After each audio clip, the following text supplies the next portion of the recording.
DSR চলে যায় কিনা বা ডিএসআর এই যে মেনটেন্স করাটা এটা আসলে কতটা কঠিন, কিভাবে হ্যান্ডেল করেন এটা? আমাদের এখানে এখন পর্যন্ত কোনো ডিএসআর পালায় যায় নাই।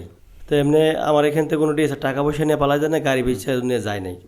যায় নাই বলতে যারা ছিল তারাই মোটামুটি পরিচিত ছিল, বা আমার পরিচিত না হলে এসআরে পরিচিত ছিল, এসআরে পরিচিত ছিল না তো অন্য কেউ পরিচিত ডিএসআর ছিল, পরিচিত reference নেওয়াই ছিল আর ভালো কি। আর কি, পরিচিত ডিএসআর নেওয়াটাই বেটার সবচেয়ে, যদি ভালো হয় এলাকার এলাকার হলে ভালো হয়, বা যদি বাইরে হয় তাহলে কারো মাধ্যমে, যে পরিচিত কারো মাধ্যমে কোনো ডিএসআর মানে এখানে একটা বড় একটা দায়বদ্ধতা, কোম্পানি একটা গাড়ি, কোম্পানির মাল এগুলো নিয়ে সে যাবে, এমন তো হতে পারে যে গাড়ি শুদ্ধ সে নিয়ে ভেঙে গেল, হ্যাঁ অনেক কোম্পানি নিচ্ছে এরকম, হতেও পারে।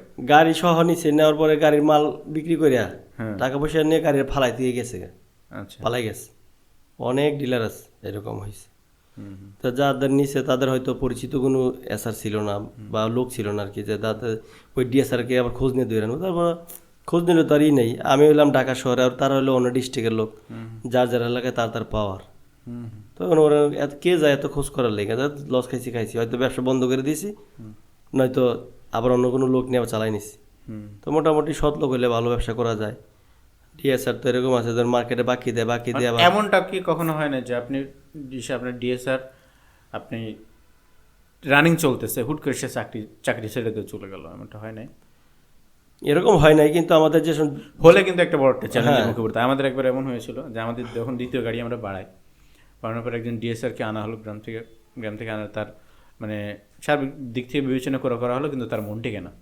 কিন্তু মন যে টেকে না সেটা মুখে বলতে পারে না, কারণ তাকে বলে আনা হয়েছিল যে তোমাকে আর কি সব ধরনের এই সুবিধা দেওয়া হবে, তোমার যত অসুবিধা হোক আমাদেরকে অন্তত 15 দিন থেকে 1 মাস সময় দিতে হবে।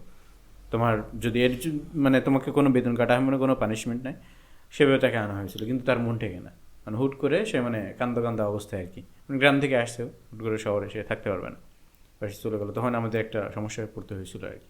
যাই হোক, ডেলিভারি হয় না কোন কোন কারণে সাধারণত?